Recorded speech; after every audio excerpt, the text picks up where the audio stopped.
Dita Surya Kamilia berperan sebagai awak kapal. Nur Hadikatul Jannah berperan sebagai Nabi Hidir. Anisatul Hasanah berperan sebagai Nabi Musa. Hanifatul Muslimah berperan sebagai Raja yang Zalim. Syifa Nur Fadila, Heliatul Mahrura dan Sri Wulandari berperan sebagai nelayan. Zahraina Ainata Gina, Febrianti Konita Ashifa, Faniza Putri, dan Nur Halila berperan sebagai pasukan Raja yang Zalim. Di antara desir angin dan nyanyian syaman, aku berdiri memandangi perahuku yang besar. Ia bukan sekedar papan dan kain, ia adalah nafasku, tempat segala doa dan lelahku bermuara. Bersama saudara-saudaraku, kami hidup dari laut, menggantungkan harapan pada kayu lampu yang kami rawat dengan kasih seperti kami merawat ibu kami yang tua. Pagi itu dua orang asing datang.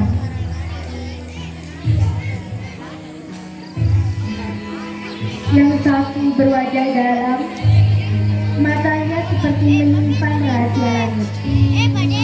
Dia hanya berkata singkat, meminta tumpangan.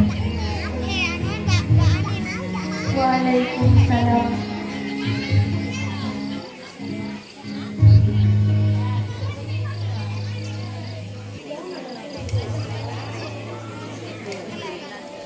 Aku mengangguk. Tak ada alasanku menolak kecuali perasaan ganjil yang kusembunyikan di balik senyum, dan kami pun berlayar. Lalu tanpa ampun, di tengah belayaran ia melubangi perahuku.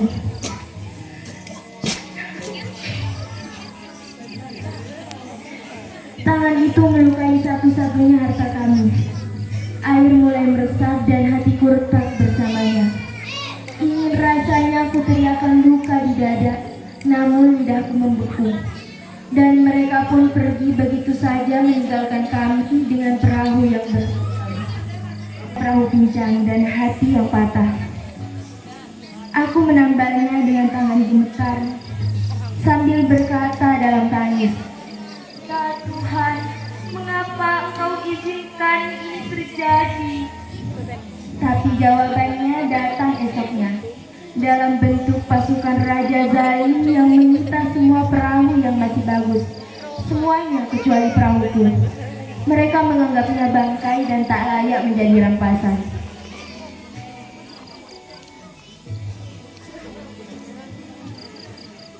Ayo rampas semua kapal-kapal. Bawa ke rumah sakit.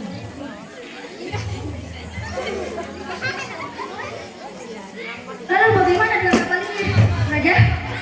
Kapal ini sudah busuk. Ayo kita pergi.